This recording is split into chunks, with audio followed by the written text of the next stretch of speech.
Olá, gente. Meu nome é Ramon Vargas, eu sou advogado, internacionalista, fotógrafo e um amante da geopolítica e da história. E hoje eu vou gravar para vocês o quarto vídeo falando sobre o conflito Israel-Palestina. Lembrando que essa é uma sequência serial, então é importante que você pegue desde o primeiro vídeo para entender a sequência. Se você ainda não viu, vai no primeiro vídeo, eu vou deixar o card aqui do lado, clica nele e começa a ver do primeiro para você entender toda essa história. Tá certo? No último vídeo, nós acabamos falando sobre a criação do Estado de Israel após o plano de partição feito pela ONU.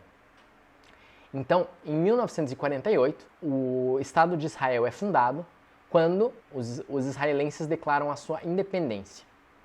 No momento em que eles declaram a sua independência, os países árabes, inconformados com aquela solução, decidem invadir e atacar Israel. Então todos os vizinhos árabes da região, Síria pelo leste, Líbano pelo norte e o Egito pela península do Sinai, decidem invadir então Israel. Acontece que Israel tinha um exército mais bem preparado, Israel era um estado, embora recém-criado, mais capaz financeiramente. E ele conseguiu se defender, e ele conseguiu expulsar os invasores. E ele venceu esse conflito, essa guerra de independência. E aí, o que aconteceu foi que o Israel acabou tomando áreas, pedaços do território, inclusive maiores do que tinham sido inicialmente propostos no plano de partição da Palestina em 1947. Então, Israel dominou mais territórios e cerca de 900 mil palestinos foram expulsos dos seus lares e foram buscar refúgio em outros países. Por isso, a fundação do Estado de Israel ficou conhecido como Nakba, que no idioma árabe significa catástrofe, que foi quando esses quase 1 milhão de palestinos foram expulsos dos seus lares e foram para os países vizinhos. Eles foram principalmente para Egito, Líbano e Síria e Jordânia. Esses cidadãos, eles nunca ganharam cidadania dos outros países. Eles, então, até os dias de hoje, seus descendentes, eles são como estrangeiros que vivem nesses outros países.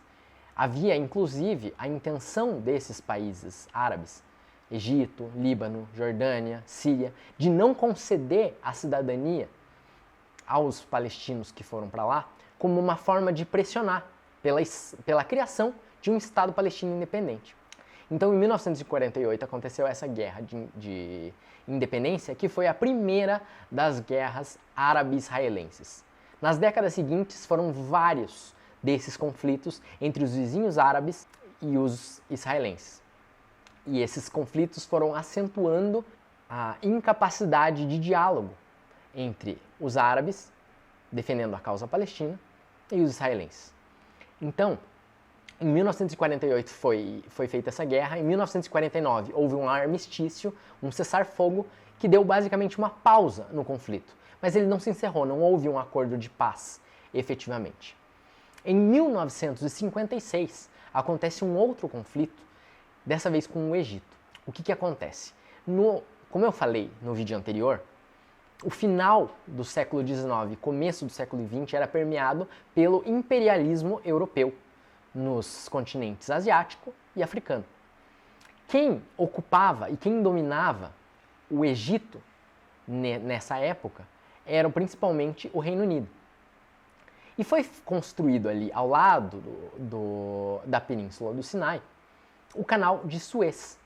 O canal de Suez, vocês vão ver, eu vou colocar aqui para vocês um mapa para vocês verem a importância do canal de Suez.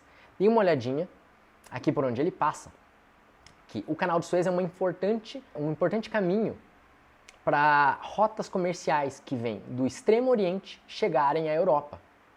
Então veja nesse segundo mapa aqui, que se não houvesse essa passagem pelo canal de Suez, os navios, todas as rotas comerciais que vêm do Oriente, do Extremo Oriente, em direção à Europa, teriam que fazer a volta pelo continente africano lá pelo sul. Isso traz um caminho muito mais longo, com muito mais gastos, muito mais perdas desses navios. Então, economicamente, era muito necessário o Canal de Suez. E o Canal de Suez ele foi basicamente uma iniciativa privada entre França e Inglaterra, que eram os proprietários, vamos dizer assim, do Canal de Suez. Em 1956, o Egito decide então nacionalizar o Canal de Suez. O que é isso? Ele basicamente estatizou o Canal de Suez e disse: agora o Canal de Suez é nosso. Agora o Canal de Suez pertence ao Egito. E expulsou as pessoas de França e Inglaterra daquele local e o Canal de Suez passou a ser administrado diretamente pelo Egito. Quem não fica nada contente com isso são justamente França e Inglaterra, porque perderam um grande investimento comercial que haviam feito, mas também os israelenses. Por quê? Porque a região onde estava o Canal de Suez foi ocupado com várias tropas militares egípcias, ali bem próximo da fronteira com Israel. Então esses três países decidem declarar guerra ao Egito. O que acontece? Nesse contexto de 1956, nós estamos no período da Guerra Fria, em que havia aquela grande contraposição entre Estados Unidos e União Soviética. Então o Egito falou: vocês vão declarar guerra contra mim? Pediu ajuda para a União Soviética.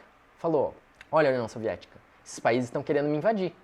De repente seria bom para você ter uma influência, ter um aliado aqui no norte da África, ali perto do Oriente Médio, o que você acha? E a União Soviética disse: tá bom. Entrou nessa guerra apoiando o Egito. A União Soviética era uma grande potência, uma das superpotências da época. Então, o que aconteceu? Inglaterra e França não tinham condições de disputar uma guerra com a União Soviética. Foram pedir ajuda para quem? Para os Estados Unidos. Acontece que os Estados Unidos olhou para aquela situação e falou: acho que não, hein? Um canalzinho de Suez que foi estatizado ali, já fica do lado do Egito, tá do lado deles.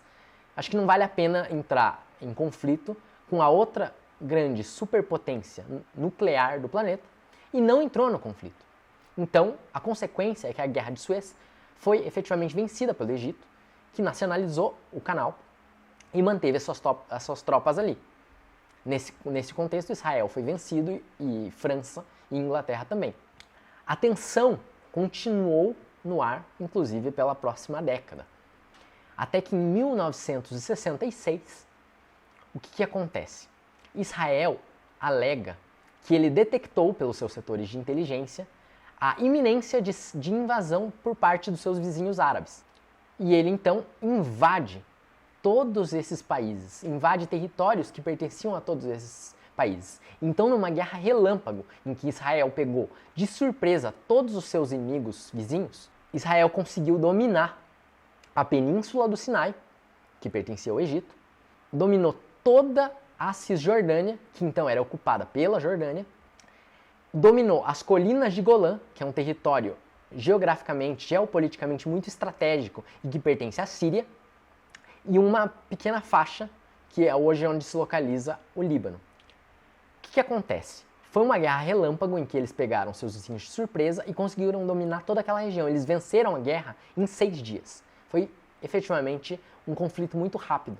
Isso gerou uma revolta muito grande por parte dos países árabes, que perderam uma grande parte do seu território. O território, então, de Israel, ele praticamente dobrou de tamanho em questão de uma semana. E os países árabes não iam deixar as coisas daquele jeito. Em 1973, ou seja, alguns anos depois da Guerra dos 6 Dias, num feriado judeu muito importante, que é o feriado do Yom Kippur, que é o feriado do perdão para o judaísmo, os países árabes se articularam, fizeram uma aliança e decidiram invadir Israel justamente no dia do feriado, que era para pegar os israelenses desprevenidos. O que acontece?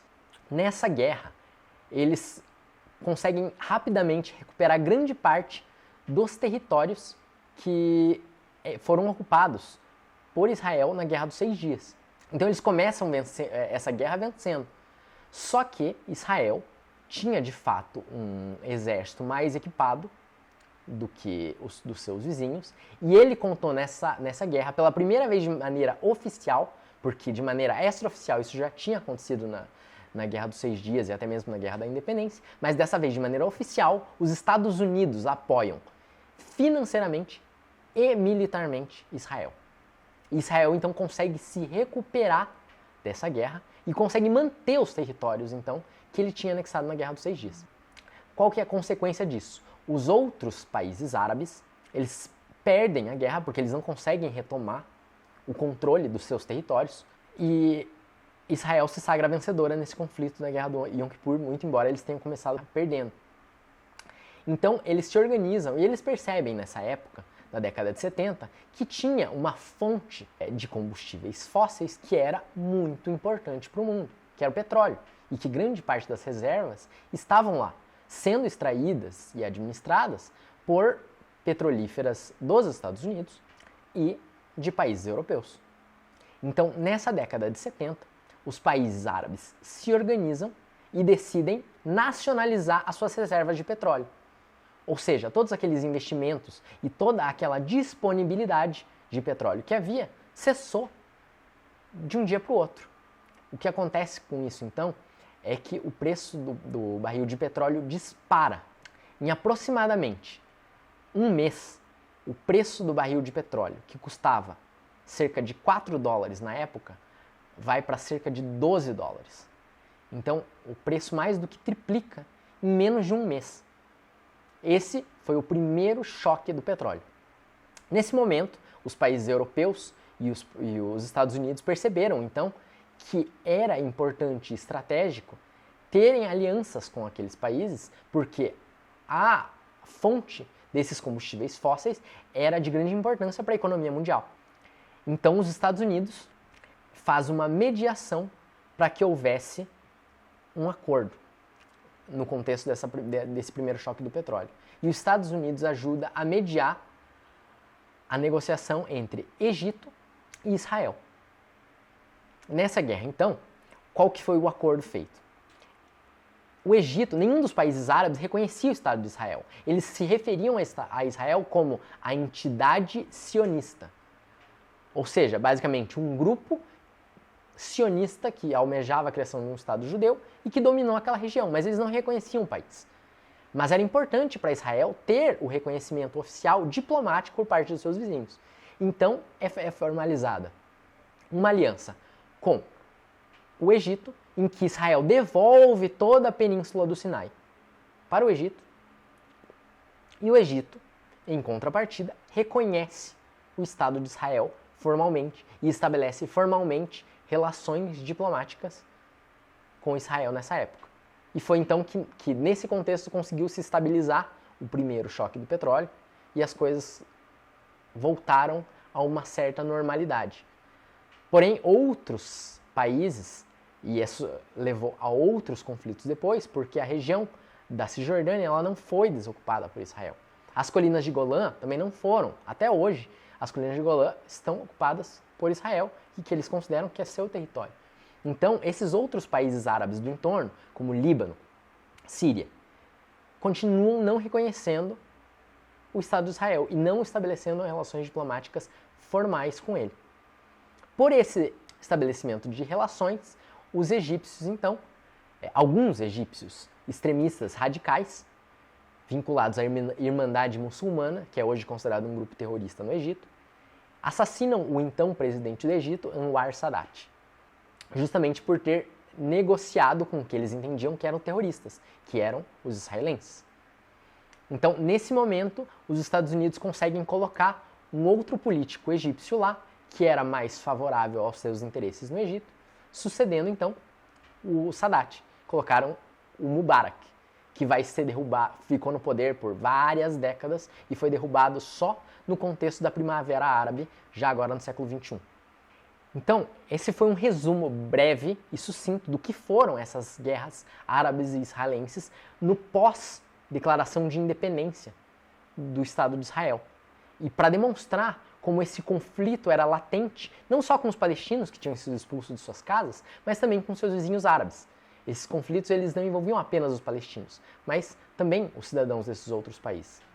Agora, na década de 80, que é o tema do próximo vídeo, a gente vai ver como é que se acentua os conflitos entre os palestinos, como começam a ocorrer as revoltas populares, as intifadas e a criação de alguns grupos terroristas, como o Hamas, que é uma dissidência da Irmandade Muçulmana, e a Jihad Islâmica Palestina. Vejo você no próximo vídeo. Não esqueça de deixar seu like, se inscrever no canal para não perder nenhuma dos próximos vídeos que eu vou fazer aqui. Um abraço e até a próxima.